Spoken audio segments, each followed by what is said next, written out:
Was Bach meant to sound like this? Some listeners would say absolutely not. They would argue that Bach's keyboard music belongs on a harpsichord. Others might accept the organ, but only if it's a historic instrument from Bach's own time. And many people have very strong views about what counts as an authentic performance. But the more I've studied and performed Bach's music, the more I've come to think that we may be asking the wrong question.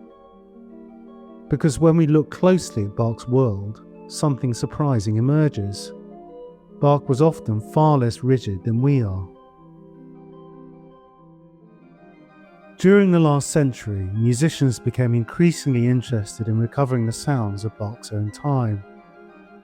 Old instruments were restored, forgotten techniques were rediscovered, questions were asked about tempo, articulation, ornamentation and tuning. The results were often fascinating.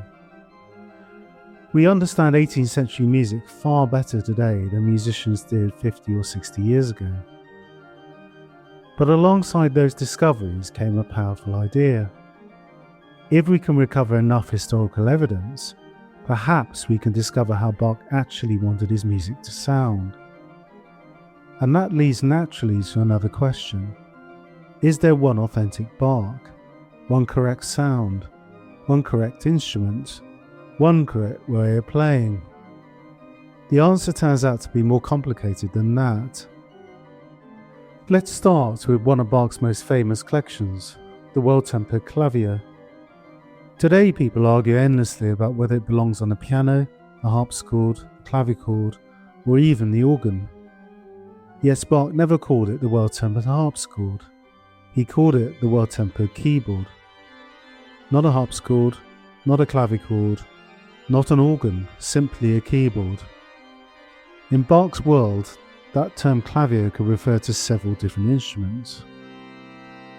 When I recorded the well-tempered clavier on a Metzler organ at Trinity College, Cambridge, some listeners loved the idea and others strongly disagreed.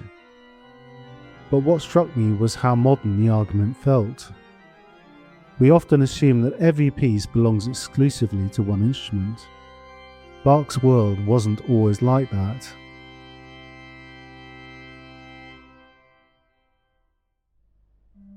In fact, Bach spent much of his life adapting music. He transcribed concertos by Vivaldi. He rearranged his own works. He reused movements in different contexts. He revised pieces repeatedly throughout his life. This wasn't a composer creating museum pieces.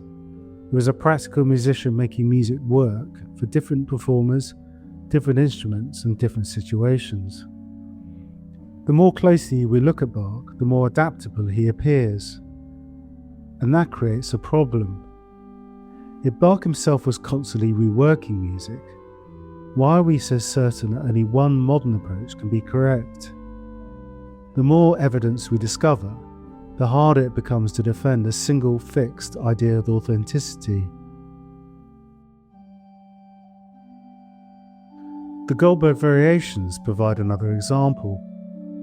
The work was published for a two-manual harpsichord.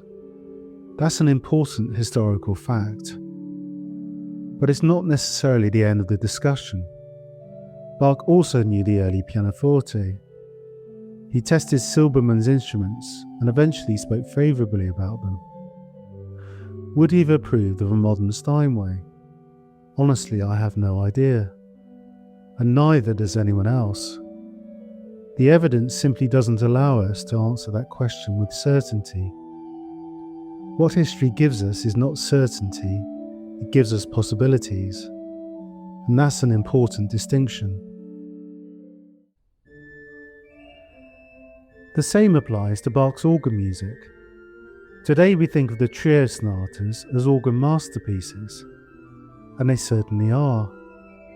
Yet there is good evidence that works like these may also have been practiced on pedal clavichords away from the church. That should make us pause. The categories we create today don't always fit the reality of Bach's world. So what does authenticity actually mean? I don't think it means finding one correct answer. Historical research matters, sources matter, instruments matter, understanding Bach's world matters. But none of these removes interpretation.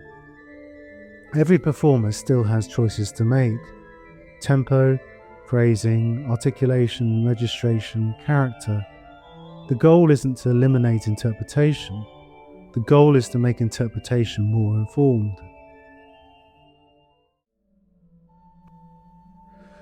So was Bach meant to sound like this? The honest answer is that we can't know exactly. What we can know is Bach's musical world was often more flexible than our own. The myth isn't that historical performance is wrong. Far from it. The myth is that there's only one authentic Bach. The reality is much more interesting. Bach's music has survived because it's larger than any single instrument, any single tradition, and any single generation. And perhaps that's the most remarkable thing of all. Nearly 300 years later, we're still asking the question. And Bach's music is still giving us new answers.